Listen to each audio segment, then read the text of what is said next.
The auction block. The alien slave girl stood on the cold metal floor of the auction platform. Chains rattled around her thin wrists. Her body was dirty, covered in bruises and cuts. Her eyes, large and pale blue, stared at the crowd without hope. She didn't cry anymore, she had no tears left. Her name was Nira, but nobody here cared. The auctioneer only called her Lot 92. The market was loud. Alien voices shouted bids. Lights flashed above each slave. The smell of sweat and rust filled the air. Around her stood other slaves, silent, scared. Some looked like monsters. Others looked like broken children, but all of them were treated the same, like things to be sold. The auctioneer, a fat green alien with slimy skin, grabbed her arm and lifted it up roughly. "This one is young," he said loudly, showing off her scars. "Obedient, never talks back. Perfect for hard labor or personal use." He winked. Some in the crowd laughed. Nira lowered her head. She hated this part the most. The staring, the judging. She had been sold before, many times. Each new owner worse than the last. Then someone stepped forward. A human. He was the only human in the crowd. Middle-aged, maybe 50. Gray streaks in his black beard. Tired eyes. He wore a simple coat and stood still while others shouted around him. No one paid him much attention. He didn't look rich. He didn't look dangerous. But when the bidding started, he raised his hand. 10,000 credits, he said calmly. The crowd went silent. That was a high price for a dirty slave girl like her? The auctioneer laughed nervously. "Sir, that's, generous. Are you sure?" "Yes." Others tried to outbid him, but he didn't blink. When the number reached 20,000, he raised his hand again. 30. Gasps filled the air. The auctioneer smiled wide. "Sold. To the human buyer." Nira's stomach twisted. Her knees felt weak. She was his now. The guards pulled her off the platform roughly and shoved her toward him. She expected him to grab her like all the others did, to inspect her, to chain her tighter, to show her who was in control. But the man didn't even touch her. He looked at her once, then gently pulled off his long coat and placed it over her shoulders. "Let's get out of here," he said softly. Nira didn't understand. She followed him silently, head down. They walked through the streets of the alien outpost, dusty roads, ugly faces. No one cared about a slave walking beside a man. No one asked questions. The man led her to a small transport ship parked outside the city. He opened the door and let her go in first. Inside it was warm, clean. There was no cage, no chains, no weapons pointed at her. Nira stood still. "Sit," he said kindly. "You're safe now." Safe? She didn't move. Her legs wouldn't listen. Her body waited for the pain, for the screaming, for the slap or the shock collar. But nothing happened. The man turned away and poured water into a cup. Then he handed it to her. "Drink." Her hands shook. She took the cup and drank. It was cool, real water. Not the dirty stuff she usually got. "I'm not going to hurt you," the man said. She looked at him for the first time. His eyes were calm, but sad. He looked tired, not just in body, but in soul. "Why?" she whispered. Her voice cracked. It hurt to speak. He didn't answer right away. He looked out the small window of the ship. "Because no one helped my daughter when she needed it." She didn't know what that meant, but something in his voice, and it felt real. Honest. "Your name?" he asked. She hesitated, then said quietly, "Nira." He nodded. "I'm Darren." He stood up and walked to another room, leaving her sitting there in silence, still wearing his coat. Nira sat confused and shaking. She didn't know what was happening. She didn't understand this human. She didn't know if she was safe or just being tricked. But for the first time in years, no one had hurt her. And that felt strange. The door closed behind her with a soft hiss. Nira stood frozen in the entrance of the room. The lights were low, warm, not the sharp white lights she was used to in cages. Everything felt clean, too clean. Her bare feet stepped carefully on the soft floor. Not cold metal, not sharp dirt, but something warm and smooth like cloth. She still wore the human's coat. It hung loose over her small body, hiding the bruises in the collar that was now unlocked but still resting on her neck. The silence in the ship made her nervous. She expected shouting, orders, pain, but there was nothing. Darren, the human man, walked in behind her holding a folded towel and something small in his hand.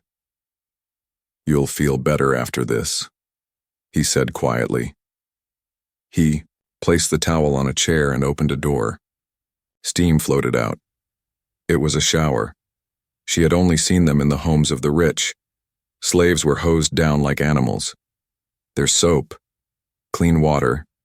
You don't have to rush. He walked away again, without touching her. Nira looked into the room.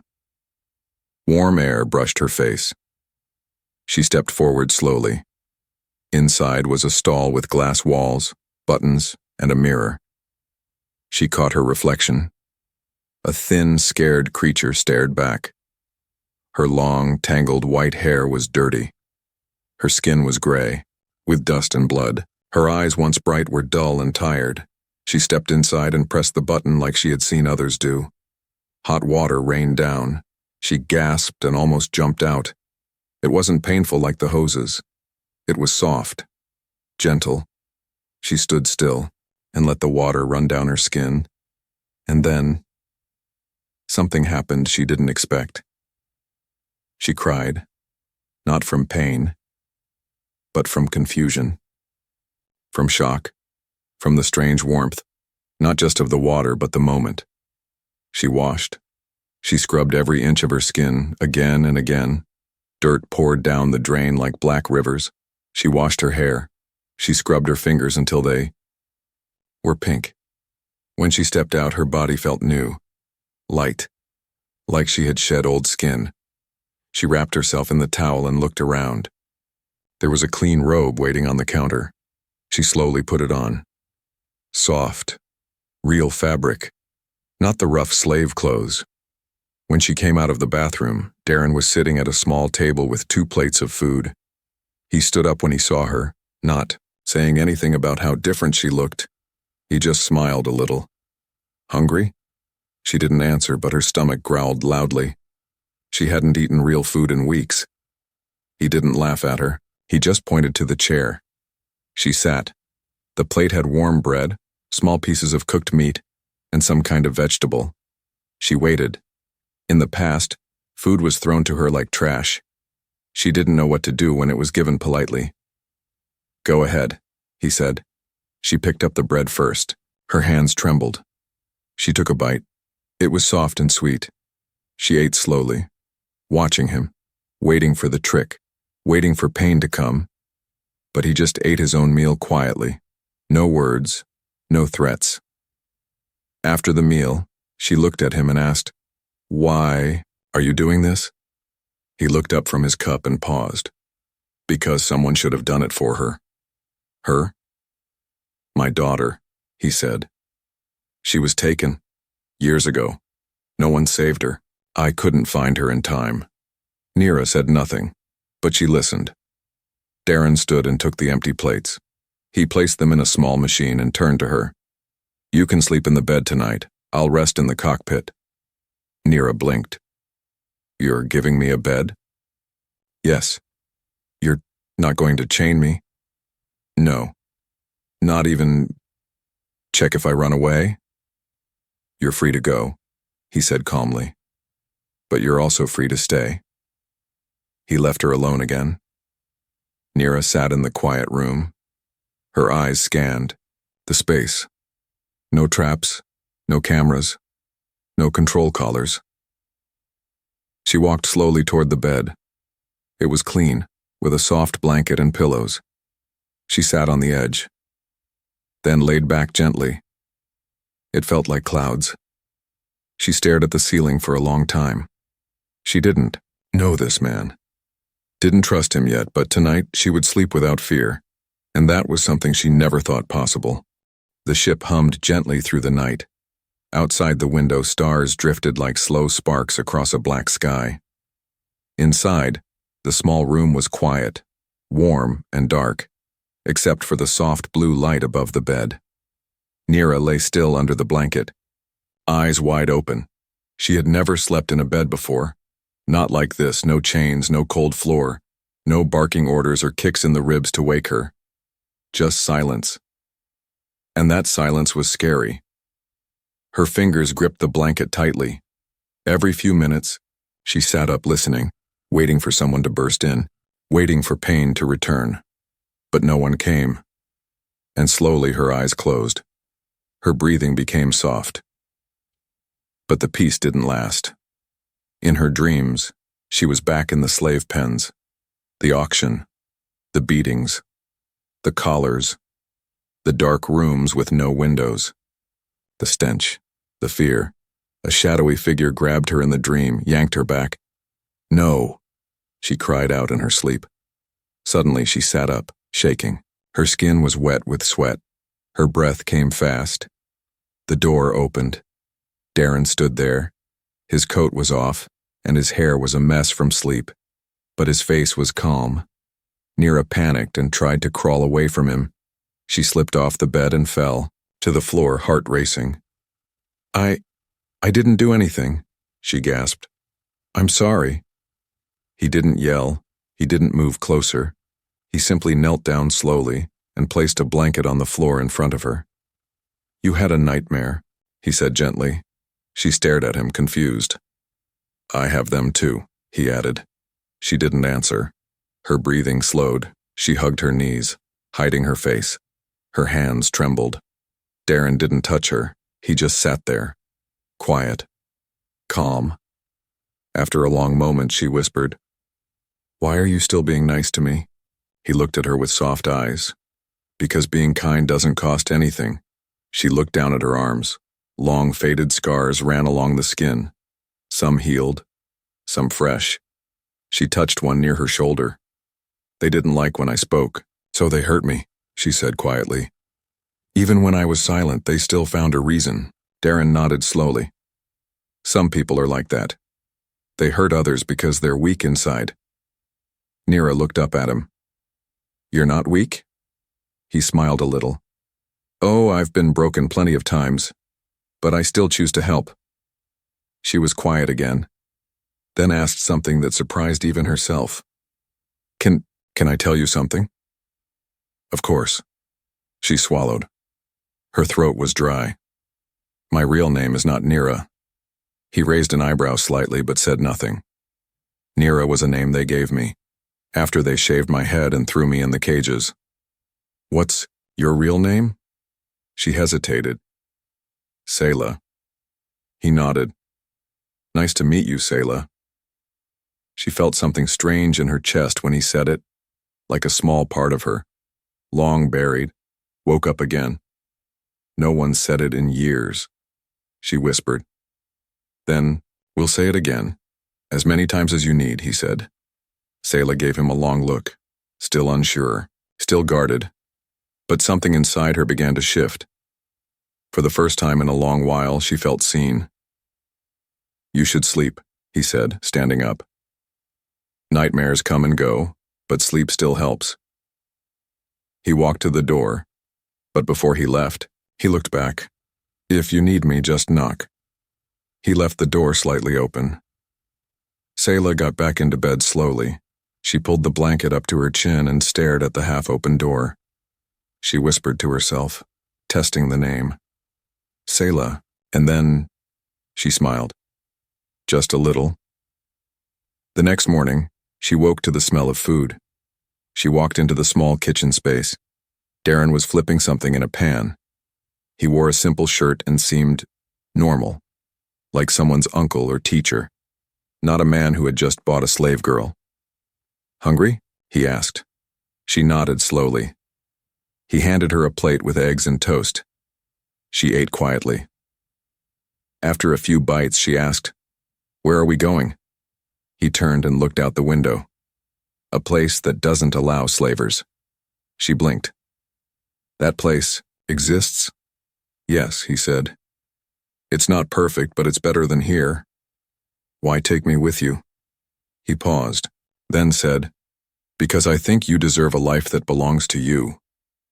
Selah looked at the plate, at the clean robe she now wore, at the man who didn't expect anything in return. She didn't know if she believed in miracles.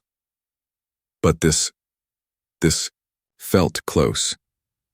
Selah sat by the window watching the stars move slowly outside the ship.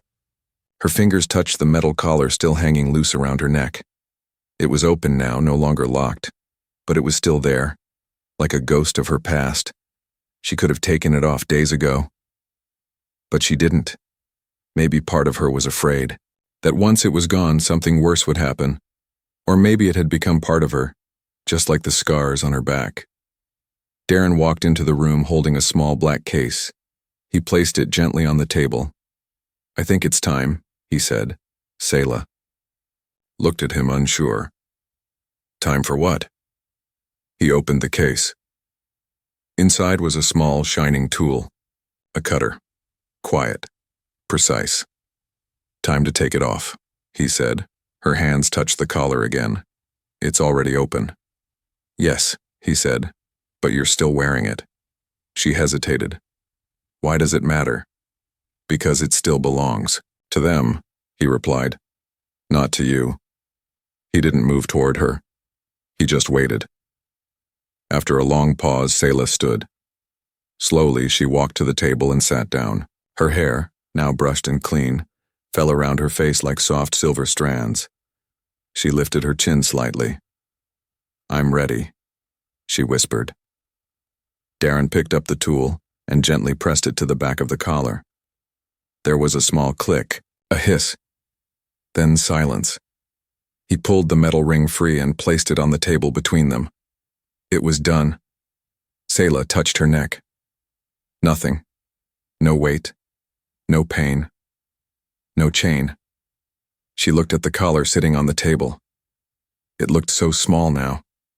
So powerless. Keep it, Darren said. So you remember. Not what they did to you, but how far you've come. She stared at him. You don't want to throw it away? No, he said. Throwing it away means pretending it didn't happen, but it did happen. And you survived.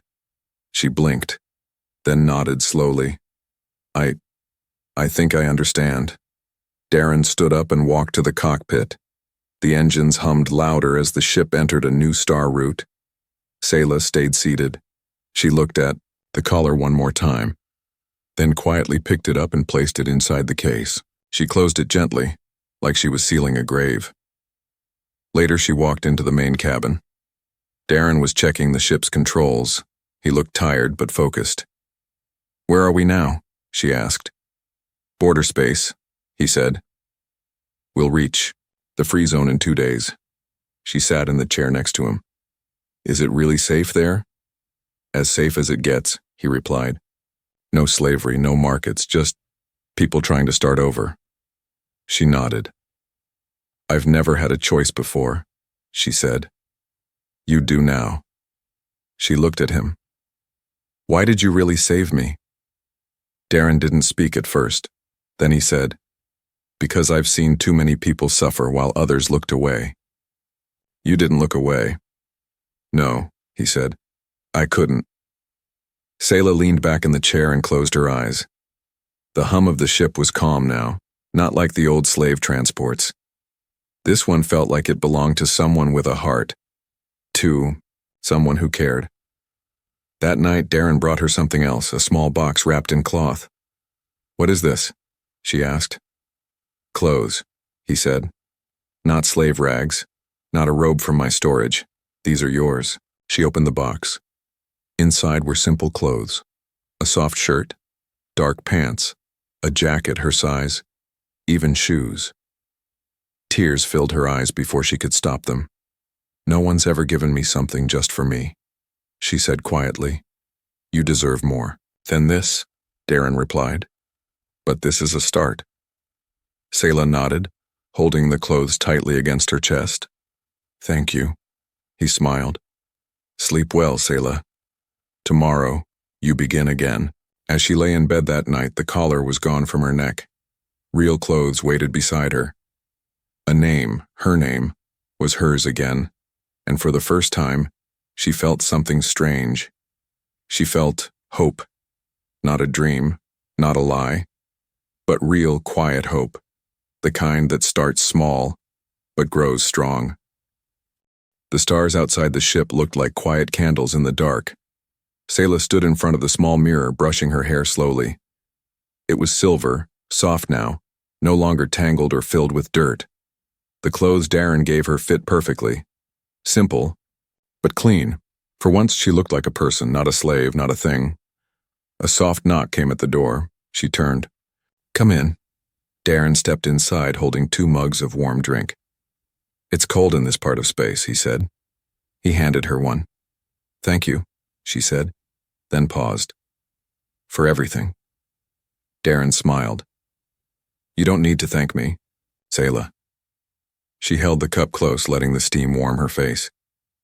You always say my name now, she said. He nodded. Because it's yours. You should hear it often. Selah walked to the bed and sat down. I almost forgot it, she whispered. When I was first taken, they changed it, called me Nira, over and over until I stopped correcting them. Darren sat across from her. But you remembered. I remembered it because of you, she said.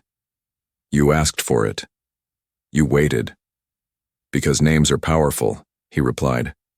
They're the first piece of freedom. She looked down at her hands. I used to dream about someone calling my real name again.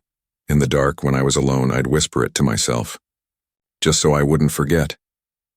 There was silence between them, but it wasn't uncomfortable. Selah continued. My mother gave me that name. She said it meant light from the clouds in our language. That's beautiful, Darren said softly. Selah nodded. She said I would shine even in dark places. Her voice shook slightly. I didn't believe her, not for a long time. You're shining now, he said. Her eyes welled up, but this time, she didn't hide her tears. Later that day, Darren brought out an old data pad. The screen flickered slightly, but it worked. I thought you might want to send a message, he said. A message? To anyone.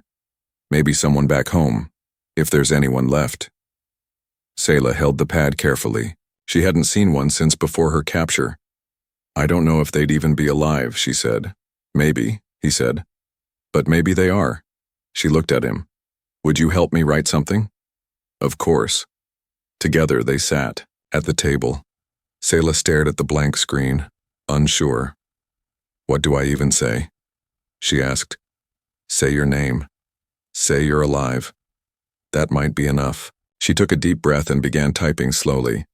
To anyone who remembers me, my name is Selah. I was taken years ago from the Northern Ridge Colony. They called me Nira, but that is not my name. I am alive. I am free now. If you are too, please remember me. She paused, then added, You kept me alive even in my memory. She looked at Darren. Is it okay? He nodded. It's perfect. She sent it. That night, Darren showed her the stars from the cockpit. He pointed to different planets and told her stories. Was a freighter pilot once, he said. Before all this. Before your daughter? She asked gently. Yes, he said, his eyes distant. She was taken during a raid. I searched every system, every clue, every rumor. Did you find her? Selah asked, though she already knew the answer. No. I'm sorry. He looked at her and smiled, though there was sadness behind it. You don't have to be. Saving you. Maybe that's what I was meant to do. Selah placed a hand over his. Small, light, but steady. I'm glad you did, she said. The next morning, Darren found something strange waiting in the ship's message inbox, a reply. He opened it, his eyes widening. "Sayla," he called. She rushed in, her heart pounding. He turned the screen toward her. The message read, "Sayla, you are alive? We thought you were dead. This is your brother. We survived. We're on Elar 3. Come if you can. Come home." Her hands covered her mouth. Tears ran freely. "My brother. He's alive," she whispered. Darren smiled. Truly smiled this time. "You have a home again." She fell into his arms, laughing and crying at the same time. She didn't care if her voice cracked or if her eyes were red. She had a name. She had a family. She had hope. And for the first time, she had a future. Sayla was smiling when it happened. She had just finished making tea, humming softly, her silver hair tied back. Darren was resting in the cockpit, a blanket draped over his shoulder, tired but peaceful. They were only 1 day away from Elar 3, her home. Then the alarm blared. The ship lights flashed red. Darren jumped to his feet. "Brace yourself." Sayla dropped the mug, and it shattered on the floor. Outside the window, 3 dark ships surrounded them like wolves. Their design was sharp, cruel, ships used by bounty hunters, not traders. Darren cursed under his breath and pulled up the control panel. "They tracked you," he said quickly. "The slavers must have put a tracker in your collar." "But it's gone," Sayla said. "Even off your neck it still sends signals. And now they want their property back." Her stomach twisted. "What do we do?" "We don't surrender." The ship rocked hard as something hit the hull. "They're trying to force us to land," Darren muttered. "Hold on!" He turned the ship sharply. Sayla grabbed a rail, her feet lifting off the floor for a moment. One of the enemy ships fired again. A blast missed them by inches. "I thought you said you were a freighter pilot," she shouted. "I am," he shouted back. "But I played a lot of fighter sims as a kid." The ship jolted again. Then a voice crackled through the comms, deep and cold. "Give up the slave girl, human. You can go free." Darren stared at the screen, then calmly pressed the reply button. "She's not a slave anymore." There was silence. Then the voice returned. "Wrong answer." 2 hunters boarded them. The alarm blared louder as Darren shouted, "They've docked. They're coming in." He grabbed a small weapon from a locked case and turned to Sayla. "Hide." "No," she said, shaking. "Sayla, I'm not hiding anymore." Before he could stop her, the door burst open. 2 alien bounty hunters entered, one with a long rifle, the other with claws on both hands. Their armor was black, glowing faintly. One of them sneered. "There she is," he said. "Still pretty after all this time. This'll fetch a bonus." Darren raised his weapon. "Step away." They laughed. You're no soldier." "No," Darren said, "but I'm the one who paid for her freedom." The first bounty hunter aimed his rifle. Sayla moved faster than anyone expected. She grabbed the broken mug from the floor and flung the sharp ceramic edge straight into the alien's face. It cracked against his eye. He roared and fired, missing wildly. Darren shot next, hitting the other bounty in the shoulder. The ship turned into chaos. Sayla dove behind a chair. Darren tackled the second hunter to the floor, punching with everything he had. He was older, slower, but he had something they didn't, something stronger than speed. He had purpose. The first hunter recovered and turned toward Sayla. She grabbed the fallen rifle. Her hands shook. She had never fired a weapon. But then, she remembered. The cages, the chains, the screams of other girls. She pulled the trigger. A flash, a blast. The bounty hunter dropped. Darren stood up, blood on his lip, panting. Sayla stood too, still holding the weapon. Her whole body trembled. I did it, he nodded, walking to her slowly. You protected yourself, he said. You were brave. I didn't want to be brave, she said. I just wanted to live. That's what bravery really is. They dumped the hunters off on a small asteroid outpost, alive, but broken. Darren searched the ship for trackers. He found the tiny piece hidden deep in the collar's seam. It blinked faintly. He crushed it under his boot. Now no one follows you again. Sayla stared out the window, arms crossed. Her heart was still racing. What if more come? Then, we fight again, he said. But next time we'll be ready. She looked at him. No, she said. Next time I'll be ready. That night, Sayla didn't cry. She didn't hide. She sat at the cockpit beside Darren and watched the stars, holding the rifle across her lap. She wasn't a slave anymore. She wasn't property. She wasn't running.